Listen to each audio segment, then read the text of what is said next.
Kalau masalah itu memang dari awal, dari dulu ya, dari awal mereka dekat, ya termasuk dari yang pertama bilang, ya Bilar dulu, ya Bilar ngadap ke saya ya, bahwa dia mau serius dan benar-benar mau sampai, pokoknya dia serius sampai melangkah atau ke jenjang pelaminan gitu.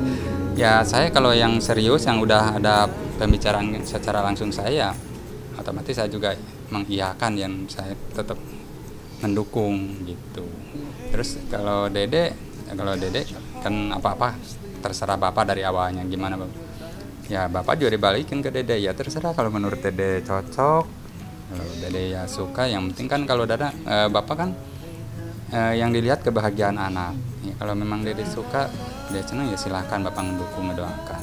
Nah, insya Allah kalau saya ya positif-positif aja lah, kayak nggak berpikiran ya walaupun ya saya banyak yang neror gimana. Oh, katanya Bilar begini Bilar gini, ada saya mah nggak peduli sama teroran itu, nggak yang penting saya kalau mereka punya niat baik dan yang maksudnya termasuk yang utamanya Bilar udah punya niat baik ya apa enggak kenapa enggak ya saya dukung gitu. Dan ya saya percaya aja sih karena kan saya ngapain berburuk sangka sama orang. Ya sebenarnya dari yang dulu sama yang sekarang Jus, kalau buat saya itu balik lagi ke Dede. Kalau Dede nyaman, dari saya nggak pernah memilihkan, oh kamu harus ke sini, kamu harus ke situ, enggak. Dilihat dari keseriusan mereka berdua, terus memang mereka udah benar-benar serius, benar-benar misalnya anak saya nyaman, ya saya udah yakin dari hati saya udah ngikutin gitu. Ya kalau itu memang dari awal, dari dua-duanya juga hampir bersamaan. Ya misalnya bahwa mereka udah menuju ke jenjang yang lebih serius lagi, ya gimana nggak bahagia ya kalau orang tua pasti kan itu, daripada kita lama-lama juga kalau mereka udah mau ada niat baik ya dipercepat lebih baik. Alhamdulillah, doain aja semoga dipermudah, diperlancar terus. Yang penting kan sahabat gua bahagia, gua juga bahagia. Dia tuh dari 2 tahun yang lalu emang udah pengen nikah. Ya udah, alhamdulillah, doain lah semoga niat baik bisa terwujud lah seperti itu. Semua orang kan juga pengen nikah, gue juga pengen nikah, harus juga pengen nikah, cuman kan belum ketemu jodohnya. Bilar udah ketemu sama Dede ya, dia nggak punya pengen target ya dari dulu tuh. Dia ketika dia berhubungan serius sama seseorang itu pengen nikah sama orang itu, setahu gue. Dia nggak pernah kayak yang pacaran doang kayak gitu. Ketika pacaran satu serius, satu kayak gitu. Dan lu sebagai sahabat, Oh, emang niatnya baik karena agama kan, insya Allah dipermudah gitu. Dan dia pun melakukan hal itu gitu, karena niatnya emang untuk agama juga, untuk kebaikan juga ya. Alhamdulillah bisa terwujud lah. Doain aja guys, semoga bisa terwujud. Support lah pastilah. Banyak lah hal support yang nggak bisa gue omongin di sini. Yang salah satu ya pasti nanti ada Sky Batik yang bakal jadi sponsornya. Doain ya semoga bisa berjalan lah gitu kan, karena kan niat awal gue kan seperti itu kan. Ya, semoga lah. Okay. Karena gue juga kebetulan gue punya usaha batik udah lama. Sebelum di konten gue ada gue sebut bilang, Gel kalau lu nikah sama Dede gue sponsor batiknya. Dan alhamdulillah doain lah seperti itu. Kan kita kan ciri khas budaya Indonesia kan, tetap kita patenkan nanti budaya Indonesia. Belum. Ini masih project rahasia. Seneng lah, seneng. Dia salah satu sahabat terbaik gue kan. Seneng banget lah.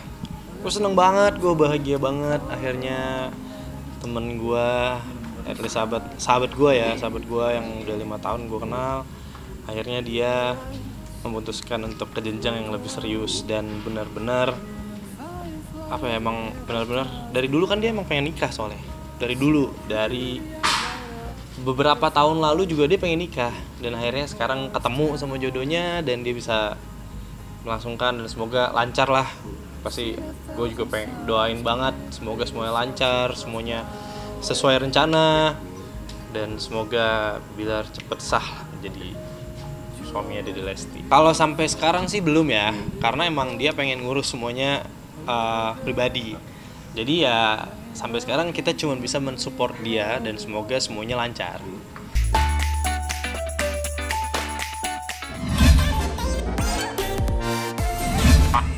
Hubungan Nadia sama Rizky emang ada masalah gitu ya. Kesel, kecewa pasti saya sih sebagai abangnya Nadia pun.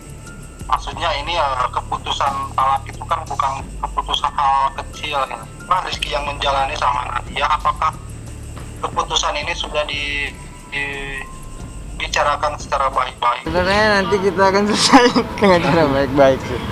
Yang penting ya no comment lah dulu. Bismillah, doain aja, mudah-mudahan sih. Sebenarnya ntar aja dah. Ada waktunya yang benar-benar ya. Terlepas itu gimana nanti pokoknya kita buka semuanya gitu. Karena ya sudahlah, Bismillah lah. Sebenarnya itu nggak ada tujuan ke itu ya, cuman itu supaya mengetahui aja sih netizen itu gitu. Cuman ya biar mengetahui lah bahwasanya kita juga punya ibu, punya bapak. Kalian juga jangan terlalu banyak komentar yang tidak baik, karena orang keluarga kita juga membaca yang nggak baik tuh kayaknya sakit hati. Kalau kita mungkin udah terbiasa tentang hal komentar-komentar itu, jadi ya kita sendiri yang membatasi gitu. Tinggal lagi orang tua, kalau keluarga semua kan ngelihat tuh, ngebaca semuanya ya. Cuman kadang ya mereka yang ngadu baik, kadang itu tuh sedihnya bukan karena hujatan mereka, tapi karena memang melihat kondisi keluarga-keluarga tuh kadang yang sedih melihat hal itu. Iya betul, saya istri pertamanya. Tanggal 22 September 1975 itu catatan sipil.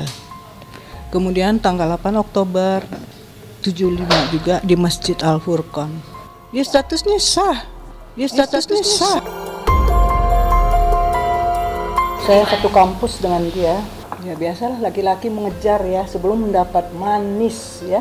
Munafik saya kalau nggak bilang kenal ya, tapi saya nggak ada hubungan dan tidak mau. Kita nggak mau campurin. Kita ya kita, dia ya dia. Namanya nggak ada aku sakit ya, tapi dendam nggak. Saya yang rugi kalau saya dendam. Tapi sakit hati sebagai manusia, iya wajar. Begitu tahu saya hamil, ya hamil 2 bulan. Saya dipaksa harus buat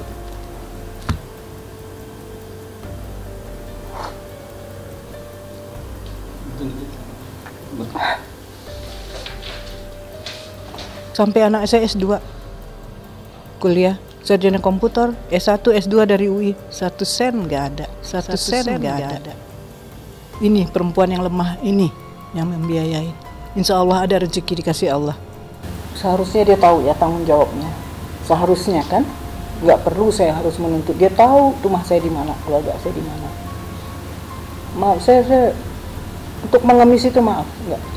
Selama saya masih bisa, dia mesti punya ini dong ya. Sebagai bapak, sebagai suami, dia harusnya tahu dah. Sehat dalam keadaan hamil. Dia harusnya tahu menafkahi saya, membiayai anak saya. Dan saya bukan mental mau begini-begini, nggak ada. Kami masih tunggu respon ya, sesuai dengan somasi terbuka kami. Kami kasih waktu 7x24 jam terhitung kemarin saat jumpa pers pertama. Kami masih menunggu respon itu. Pengakuan saya sebagai istri sahnya karena kita resmi ya, dan pengakuan anak. Akibat perkawinan kan ada anak. Berat loh anak itu dibuang. Terhina saya karena saya nggak dianggap ya. Terhina banget di publik dia ngomong di TV itu ya. Dia bilang istri dia hanya perkawinan 2 kali. Saya ini apa? Ya ini anak nih kok kabur statusnya. Kalau dari saya pribadi ditanya, ya mungkin ada dari pribadi saya terhadap keturunan saya. Karena ini kan keturunan ini. Kalau kita bicara hukum ya, bicaranya bukti. Tapi kalau kita bicara kehidupan yang sesungguhnya kan, Anda tahu apa yang Anda lakukan. Dan saya diajarkan oleh seseorang, Anda laki-laki, Anda bertanggung jawab terhadap yang Anda buat. Tapi yang jelas, ya ini kan udah masa lalu beliau ya, dan anak-anak pun juga tahu kok anak saya.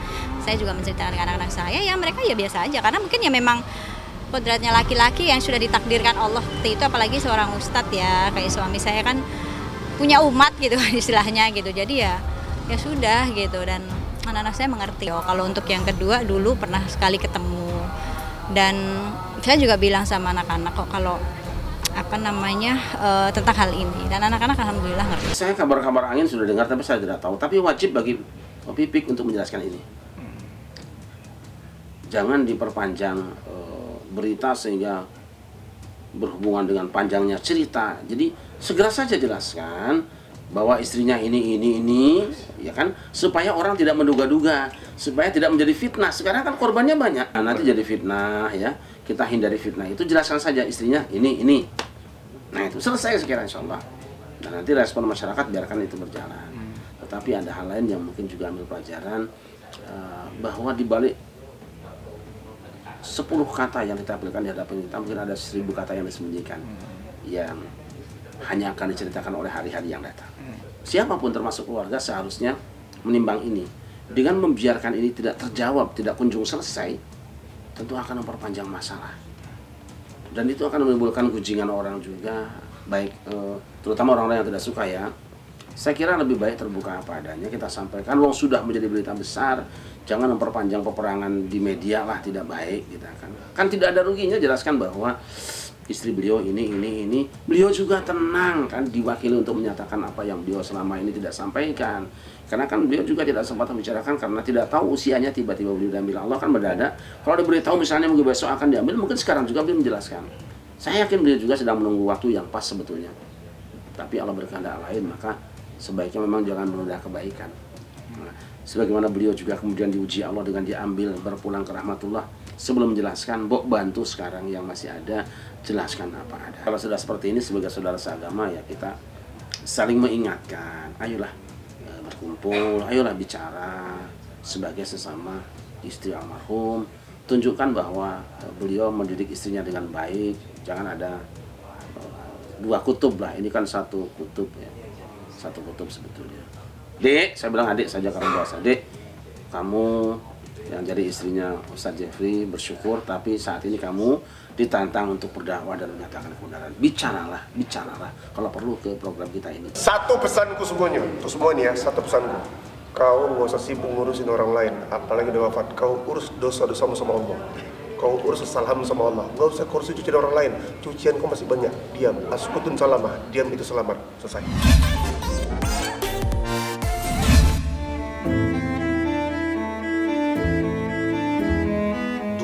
Ekspresi besar, ekspresi emosi besar yang ditampilkan oleh Felicia adalah sedih dan marah.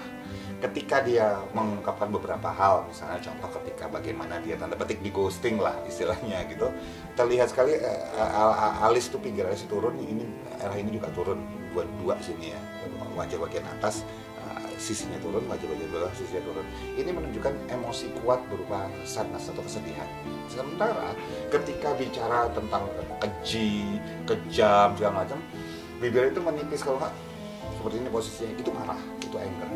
Jadi, secara jelas dua emosi itu yang berganti-ganti muncul di Felicia. Apa yang terjadi sebelum Desember 2020 itu kita nggak tahu antara Kaesang dan Felicia. Kalau dikatakan bahwa, kan itu tadi kan versinya Felicia, versi Felicia ditampilkan dengan video panjang gitu, ya, yang tanda petik mengklarifikasi. Nah, tapi istilah mengklarifikasi kan versinya Felicia. Kita nggak tahu loh versi ini benar atau salah. Ya, saya nggak berani bilang versi ini benar atau versi ini salah. Tapi yang jelas Felicia merasa sedih, merasa marah.